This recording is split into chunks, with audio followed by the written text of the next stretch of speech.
आम जीवन में उपवास व्रत पूजा पार्वणर महत्व बहुत बेसी। अनेक उपवास करती तेबे उपवास करला बेले जदि उपवास पछरे आमर मानसिक प्रस्तुति न थाए तेबे से उपवासर किसी अर्थ न थाए। कारण आमर मन थिबो खाइबारे अथच आमे जबरदस्त ठाकुरंक पाखक जीवा लगी उपवास करथिबा। ता अपेक्षा जने जदि मन भितरे उपवास करे, मन भितरे ठाकुरंक ठारे लय रखे, तेबे तार खाइबार भी कौन से अर्थ न थाए। ए प्रसंग रे गपटिए। कलाहांडिया मेघ उठाई थाए, ठंडा पवन बहु थाए, तथापि नाउरीर देखा नहीं। कूलरे अपेक्षा करथांती व्रतचारी माने। सारा दिन से उपवास करछंती। नई सेपारी मंदिर रे पूजा करला परे व्रतर उद्यापन हेबो। तापरे जे सेमाने खियापिया करिवे। नईकूଳରେ गोटे छोट पहाड़, ता उपरे गुंफारे रहंती जने सन्यासी। व्रतधारी यात्री माने नौका को अपेक्षा करने अवसर में जड़े जड़े जाई सन्यासी को प्रणाम करी आसुथांती। हाथ में जदि समय अच्छी तेबे सन्यासी को प्रणाम करी पुण्य न गोटाइबे क्या? कहीं कहीं सन्यासी को किसी फलमूल देउथांती। सन्यासी से सब को निर्विकार रे खाउथांती। नौका आसीगला। यात्री माने हरसरे नाउरी को स्वागत करी नौका आरोहण करू करू कहिले, अरे तमे थिलो कोठी? मेघर अवस्था देखुचटी, मझी नईरे झड़ नहेले हेला, चल शीघ्र। गंभीर भाव नाउरी कहला, झड़ नहेले हेला बोली कहूछ जे, किंतु जदि झड़ हेला ना, मु आज नौका नेबी नहीं। यात्री माने बड़ विषम अड़ुआरे पड़िले। सारा दिन उपवास, पूजा न देई उपवास भांगिले, उपवास व्यर्थ हेब। से माने नाउरी को नेहुरा हेले। नाउरी कहला, सत कथा कहबी, किंतु अप्रिय सत।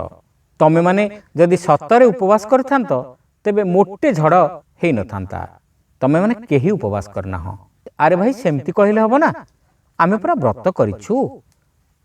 भगवान को ना नहीं कौन मिछ कहबू, छलना करिबू? यात्री माने प्रतिवाद करी कहले, क्षमा करिबो। मनीष सबुठु बेसी मात्रा रे छलना करे कहा पाखरे जानिछ? नाउरी प्रश्न कला। नाउरी हेले भी तमे विचक्षण, आमे जानी पारुछु। तेबे तमे ही प्रश्नटीर उत्तर दियो। बेस देउछि। मनीष सबुठारु अधिक छलना करे निज पाखरे। तमे माने जरूर खाइछ, पेटे पेटे खाइछ, संभवतः आहुरी अधिक भी खाइछ। जाओ सत्तरे व्रतधारी सत्तरे उपवासी जने लोक को नहीं आस। ताहेले हुए तो आसन्न झड़ कबलरू निरापदरे आमे माने नौका यात्रा करि परिबा। नाउरी रोकठोक शुणेदेला। यात्री माने बड़ अड़ुआरे पड़िले। से माने केही चामुचाए खाद्य भी खाई नाहंती, अथच नाउरी बापुड़ा तांको अविश्वास करुछि। से माने आउ कोउ व्रतचारी को नहीं आसिले नाउरी बा ताकू काहेकि विश्वास करिवो? नाउरी सेमानकर मन कथा बुझी पारला। कहला, जाओ जाओ, से गुंफारे जो सन्यासी अछंती तांकू नहीं आसिबो। से परामर्श देला। यात्री माने परस्पर को अनेइले। सन्यासी को से माने ही खुआइछंती, से कथा नाउरी को जणाइले नहीं। नाउरीर जिद रहू।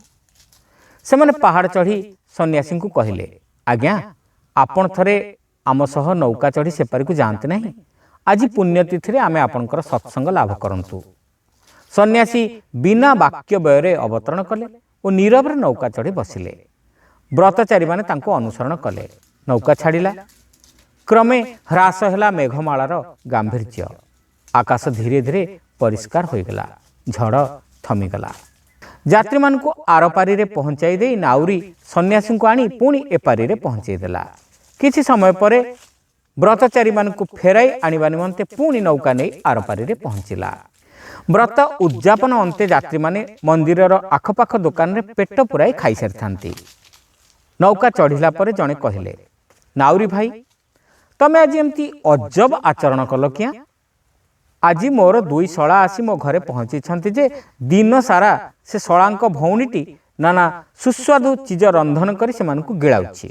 मु खाली आघ्राण पाउछि, देखुछि आउ हा हुतास होउछि, किंतु व्रत भांगी काणी चाय हेले खाइछि। तमे किंतु मो वचन रे परते गल नाही। हाँ नाउरी भाई, तमे बड़ अखाड़ुआ मनीष। भोकरे मोर हंसा उड़ी जाउथाए, केमिति व्रत उद्यापन हेब मु मंदिर पछपट दुकान को जाई रसाळ दहीबरा और गरम जिलापी खाइबी से मुहूर्त को अपेक्षा करथाए अथच तम धारणा मु घर खाई पी आसी मंतव्य देला आउ जणे।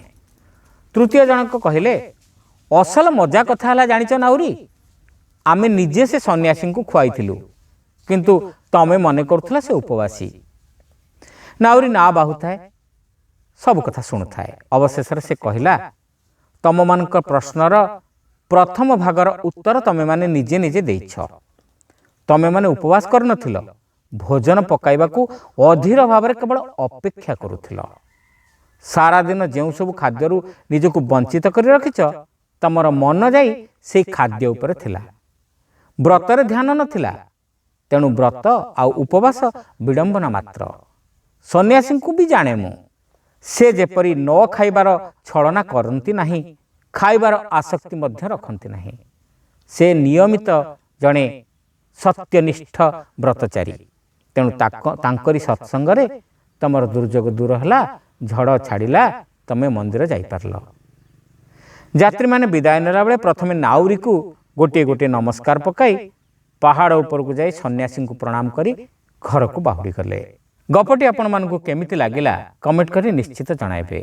आपण जदि होस्ट रे नुआ तेबे सब्सक्राइब करबा को भूलिबे नाही। आमे माने आपण मानकु एमती नुआ नुआ आहुरी गप भेटि देबु। रहिलु नमस्कार।